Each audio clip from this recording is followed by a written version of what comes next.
Tôi thân em yêu anh quá nhiều, để rồi giờ anh cũng là bỏ em mà đi. Tôi thân em cho anh quá nhiều, để rồi giờ em không còn gì.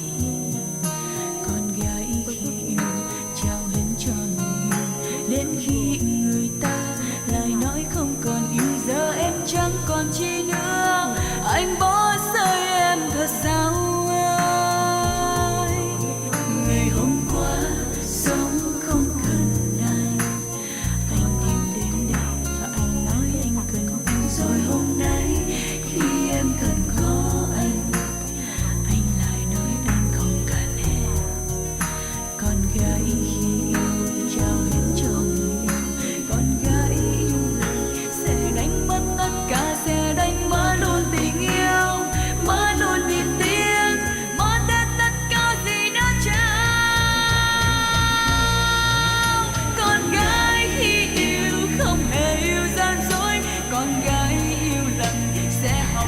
Dối gian người mang đến cuộc đời em, cho em hạnh phúc, bắt em phải quên đi niềm đau. Con gái khi yêu trọn đời vẫn tha thứ, con gái yêu lần cả đời vẫn thứ tha, vì vẫn có một tình yêu sâu trong lòng em mãi dành cho anh. Mình nói cho người khác thì cũng chỉ ít khi thôi, bởi vì không phải lúc nào mà mình nói cho người ta thì nó cũng sẽ nhẹ nhõm hơn được. Lúc nào mình buồn mình cũng nói cho người khác thì cũng không hay cho lắm.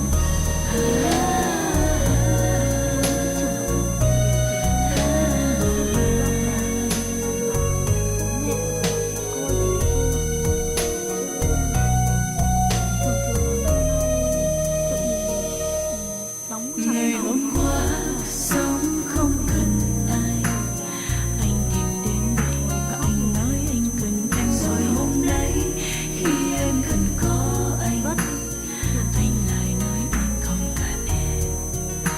Con gái khi yêu trao hết cho người yêu, con gái yêu người sẽ đánh mất tất cả, sẽ đánh mất luôn tình yêu, mất luôn niềm tin.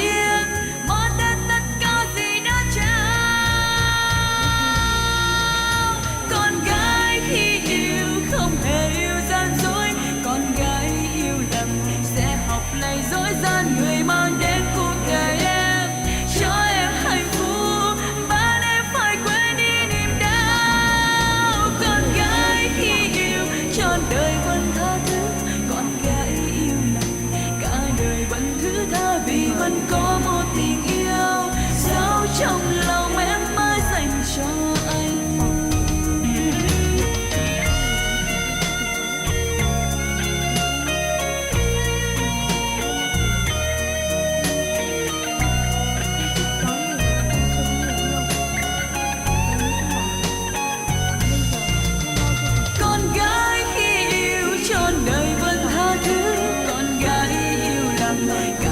Vẫn thứ tha vì vẫn có một tình yêu sâu trong lòng em mãi dành cho anh.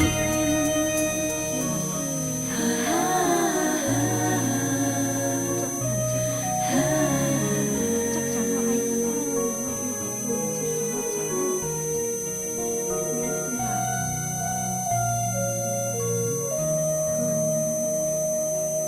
yêu rất nhiều người, nhưng mà chẳng ai chịu được cái tính của Phương. Để một điều đơn giản nhất thôi, tôi thân em yêu anh quá nhiều, để rồi giờ anh cũng đã bỏ em mà đi. Tôi thân em cho anh quá nhiều, thế để là anh rồi giờ em không còn gì. lần thứ nhất thì anh có thể Con gái khi yêu nhưng mà trao ba hết lần cho chắc chắn người, đến khi